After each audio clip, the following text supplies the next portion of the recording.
interrupt our program to bring you this important message. This is not a drill. This is an emergency. He knew the world would not be the same. Few people laughed. Few people cried. Most people were silent. I'm Tommy Salmons. This is Year Zero. Now I am become death, the destroyer of worlds.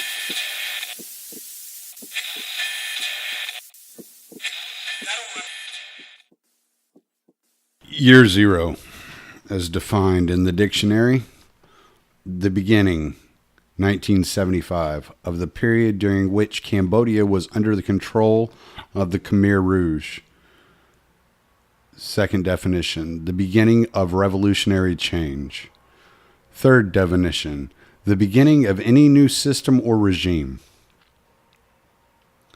So why the name Year Zero?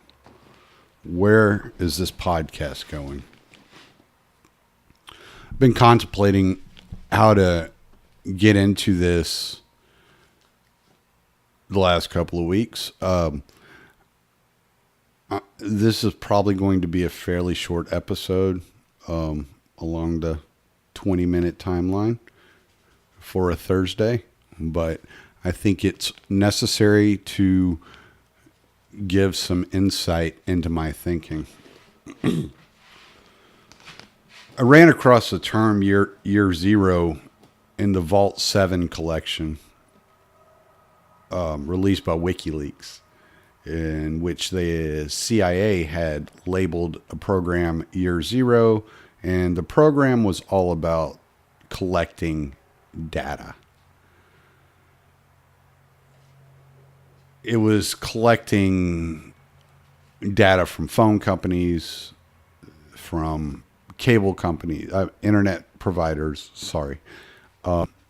getting into people's computers, hacking phones, and the such.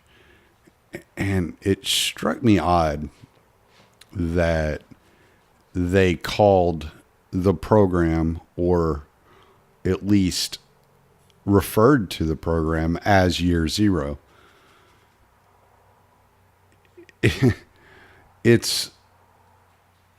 You have an intelligence agency within the United States that is using revolutionary rhetoric to discuss the programs that they're putting into place. And it's almost as if the United States government, the military industrial complex, the elected officials that refuse to keep the military industrial complex in check and do their job by declaring wars, and these intelligence agencies, including the FBI, are involved in a revolution, a political revolution meant to enslave and suppress the citizens of this country. Now, I may be misinterpreting the use of the term in their, for their purposes, but that's what it comes across as. No matter what they mean, it comes across as they're, have decried a revolution on our freedoms and on our persons. So when I ran across that, I was thinking about, I was actually watching a show. I don't remember what season I was on, but I was watching The Man in the High Castle. And they actually used the term Year Zero as well in that show. And if you're not familiar with the show, I'm just going to give you a brief synopsis. It's just kind of explain what happened, what was going on with this show. So basically, it's a parallel world, and within this parallel world, the Nazis actually won World War II. And in doing so, the United States has been split into three regimes. Well, two regimes, three territories. So you have from Texas to New York is the American Reich, which is the Nazi Party's rule over the East Coast all the way to the central U.S. Then on the West Coast, you have Japan controlling Washington, Oregon, California, Hawaii, Idaho, Nevada, and all these West Coast and Western states. And in between the two, you have like Colorado and New Mexico. And that's called the neutral zone, or I guess it's a demilitarized zone for lack of a better term, but it's the neutral zone. People actually live there, and it's like an anarchist society. And I don't know if the people who made this show are anarchists, but they actually like did a fair job on the society. It's mainly government officials and government hired bounty hunters coming in from the East Coast and West Coast, killing people in the neutral zone. There are Jewish settlements and this, that, and the other, and they're still hiding from the Nazis, yada, yada, yada. But anyway, they did actually a fair job on the anarchist spectrum as far as not creating like some abnormally like large, wealthy individual, because all the wealthy individuals obviously have paired up with a government that's going to enrich them even further. So everybody's pretty much in the neutral zone, living a pretty basic laissez-faire lifestyle. They're selling information. There's prostitutions. There's drugs. There's all kinds of shit going on, right? But it was a pretty fair analysis of what anarchism, voluntarism kind of looks like. Obviously, as in any other Hollywood flick, any other Hollywood show, people are getting shot and nobody's paying the consequences for that.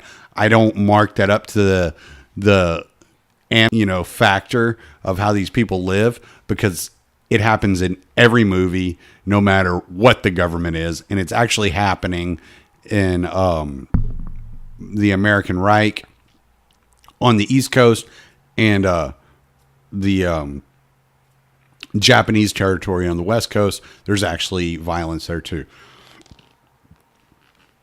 So I don't take that personally, but otherwise they did a pretty decent job on the anarchist aspect of it. Granted, they could have done a better job. They could have gotten a little more detailed, but it wasn't the point of the show, and I understand that. Anyway, in that TV show, they're discussing the Ministry of Propaganda comes over from Berlin into the American Reich on the East Coast and announces that Berlin has decided that they want to rid America of its history, and they're destroying the Statue of Liberty. They melt down the Liberty Bell and recast it as a swastika and all these different things. And they refer to this propaganda effort as Year Zero, to where you're erasing all of American history, and history is starting from this moment and moving forward. In a way, I see this happening to the world around us, to the United States in particular. And what I mean by that is we're coming to a point with the Federal Reserve inflating the monetary policy and or the inflation policy, quantitative easing, all these things, and inflating the dollar.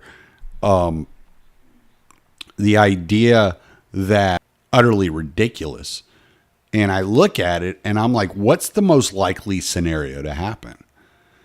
And in my opinion, what the most likely scenario is that the United States will eventually go into total economic collapse.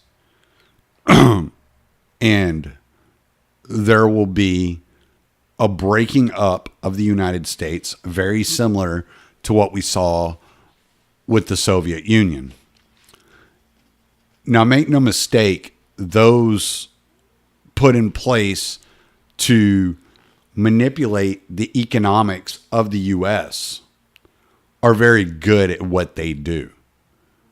And they're able to keep the fiat currency floating for a lot longer than would be expected from economists. But the fact of the matter is that the U.S. financially is in dire straits, and it's going down a path of destruction.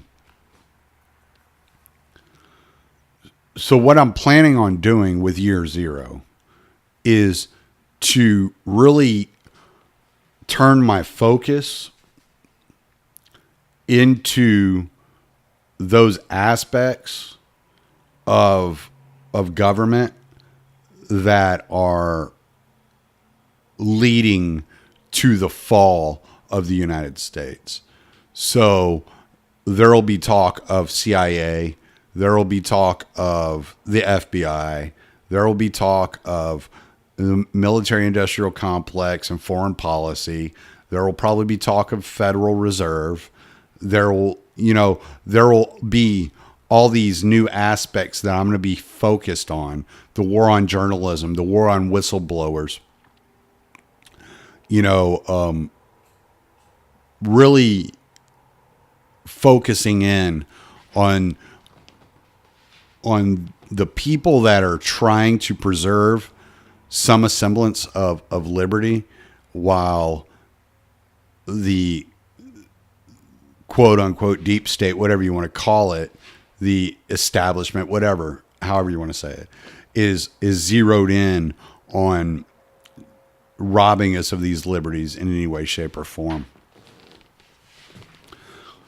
And as an example of this, I want to, from the Free Man Beyond the Wall podcast, that had actually shared a video, and I want to say it was in Alabama, and they busted up a terrorist training ring, quote unquote. I mean, I'm saying that lightly because I don't buy the story.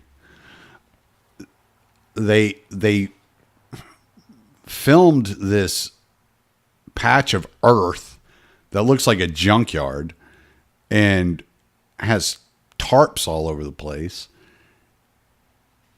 And then they were claiming that this was related to that same, like that New Mexico training camp where they were training children to shoot up schools.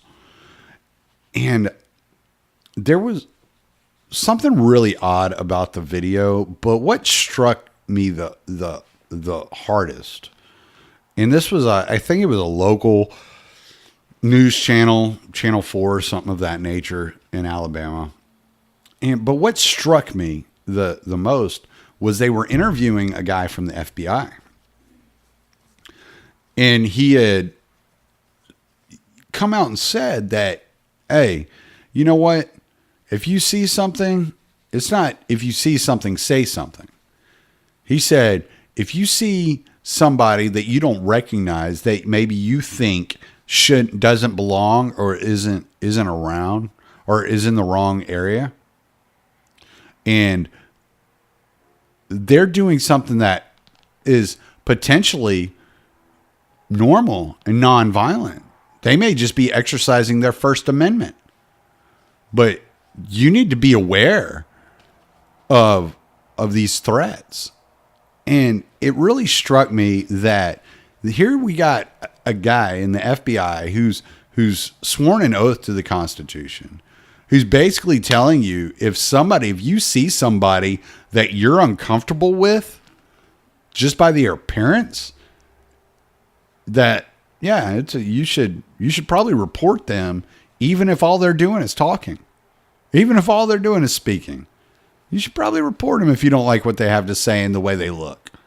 Yeah, because that's who we are. That's who America is. We look at people and we judge them on their appearance. And then if we don't like what they have to say, we try to get them arrested and shut up and shut down. And that's like freaky to me, man. That's like really fucking freaky to me. So I wanted to turn my focus in on some of these things and some of the where's the real threat to liberty. And I don't think there's a wrong way to fight for liberty.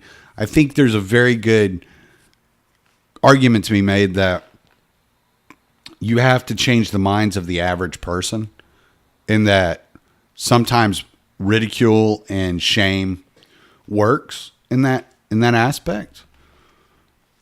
But at the same time, I'm really interested in the information and just that pure raw information side of the entire situation, and how they're moving and the methods that they're using to steal liberty and to steal our freedoms. And so what I really want to do is I want to focus in on those organizations and those groups whose sole intent is to rule over the people. And you'll hear me refer to the intelligence agencies as the permanent government or something of that nature, because they're not elected and they're not put into place through elections. These people are solidly there in their positions of power for 25, 30, 45 years, and they're the ones who are making the laws. They're the ones who are twisting the information to get the results that they want. And I hope that in the future, we're able to get some really, really good guests on this particular topic. We will also continue to have guests like Sherry Voluntary and, more just straight libertarian discussions like that. We will also continue to do the figures of history. I actually have an episode planned later this month, and I hope that we're able to get that done this month. There will be I'm going to be out of town for a couple of weeks. So there's going to be a period of me doing more individual podcasts, probably, for a couple, 2-3 weeks in a row. You'll just hear from me, and it's out of necessity.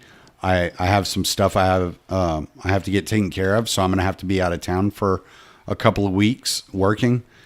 And but I think we can get some good information on there. I still keep a pretty close eye on the news, and I just want to make sure that I'm bringing in fairly legible content that is laser focused on the idea of this is what they are using to steal our liberties. So with that being said, I want to talk about this war on whistleblowers for just 1 second.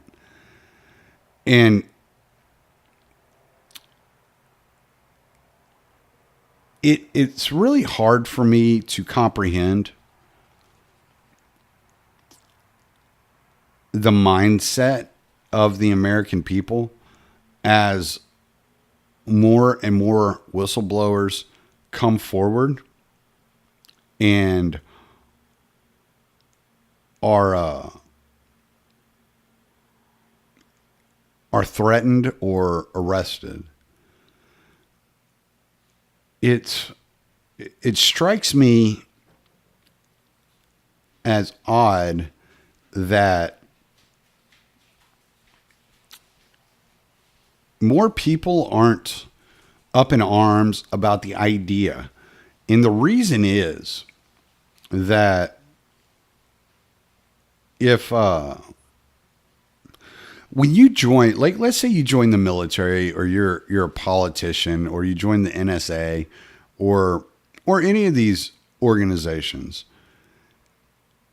you're looking at a situation in which you take an oath to the Constitution.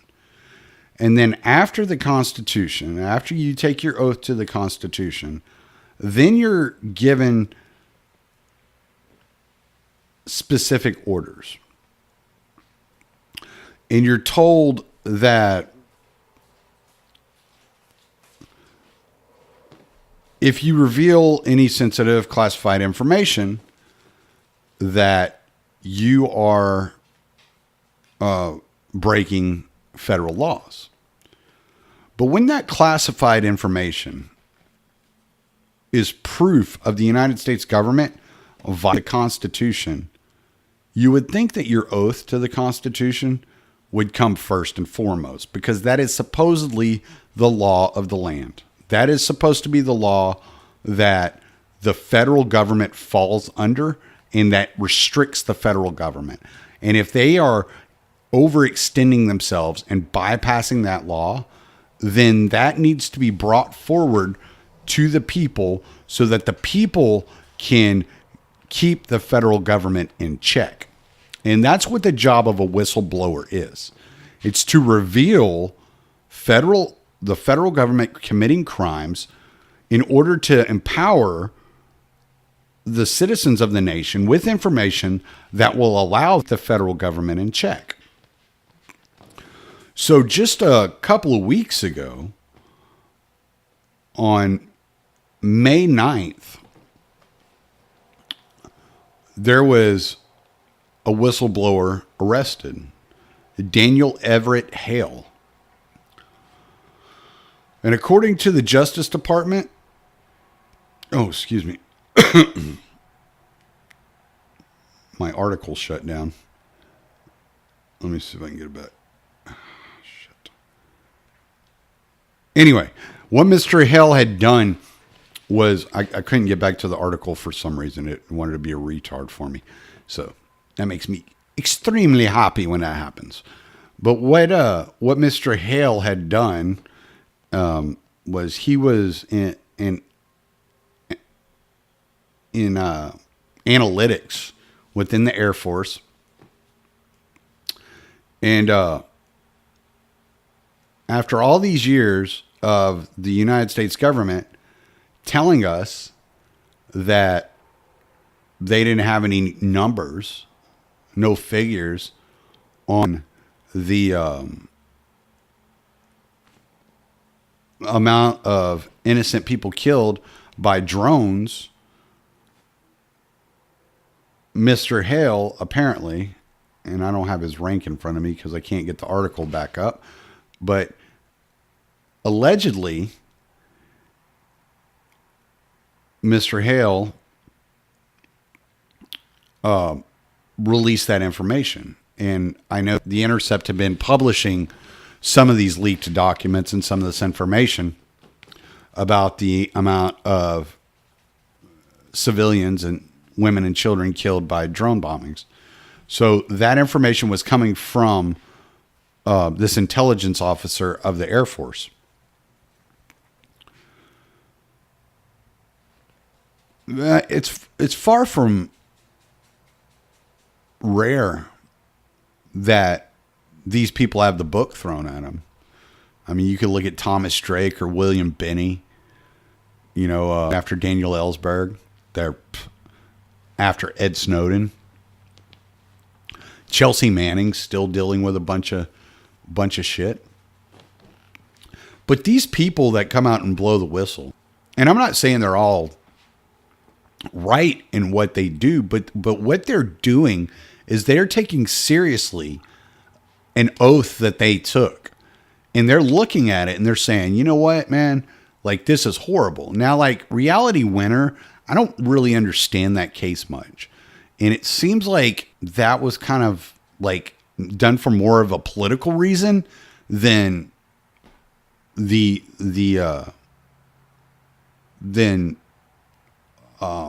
honorable reason, I guess would be the best way of saying it. But when you have those people that are revealing the federal government's wrongdoing, it is so bizarre that so many people come out and defend these people and say, well, no, the federal government has the right to do that. And this person's a traitor because they revealed this information. And no, no, the federal government's committing a crime. And like anybody committing a crime, it should be punished. And the federal government should be held to account for committing that crime. So when you see these examples of whistleblowers, my suggestion is just to, throw out some acknowledgement that, hey, this guy's actually doing a good job, especially when you have, a situation where Trump has possibly pardoned an actual war criminal, an actual murderer, but he's still going after journalists like Julian Assange or whistleblowers like Daniel Everett Hale or Chelsea Manning or Edward Snowden. All these people should be pardoned. They should be given a Medal of Freedom. Of course, the Medal of Freedom has nothing to do with expanding freedom. So that's obviously not going to happen. But the fact of the matter is, you have situations where Joe Biden gets the Medal of Freedom for being creepy Uncle Joe, or Tiger Woods gets the Medal of Freedom for being a whoremonger. But you have perfectly capable, legitimate people out there that have done things that have changed the conversation, that have brought forth evidence, and they've brought forth information that have educated the public into the wrongdoings of its own government. And those people should be vastly rewarded for their sacrifice, because they're usually rendered bankrupt and imprisoned. I mean, in the case of Chelsea Manning, she was tortured for 7 years before Obama repealed her sentence. So the fact of the matter is we really need to keep an eye open for these whistleblowers, what they're doing, what they're revealing, and do everything within our power to spread this information. And in order to do that, I'm going to use this platform. I'm going to use this platform to talk about these things. I'm going to get into, this is what we're learning from these guys, because those are the things that are important. Those are the things that if it can take root, and if we can get viral and we can get out there and we can get in enough people's ears, maybe enough people's minds will be changed, and this whole established permanent government can be dissolved and completely abolished. Because these are the real perpetrators. These are the people that are really coming after your freedoms. Elected officials can only do so much. But these shadow government agencies are out there continuously breaking the law. And we are the victims of this as they collect our data, our conversations. They know everything about us. So year zero is going to be a slight turn into more of a direction of, these are the These are the stories where people are trying to open up and reveal the horrors of the government. It's going to be more focused on foreign policy, more focused on the intelligence agencies. And we're really going to discuss, hopefully, to the point of finding solutions, what average citizens can do to fight back against the shadow government.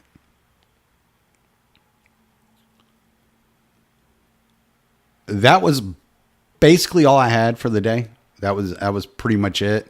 I just kind of wanted to get into where we're headed, the direction we're going in, how we're really going to go focus down and get into this.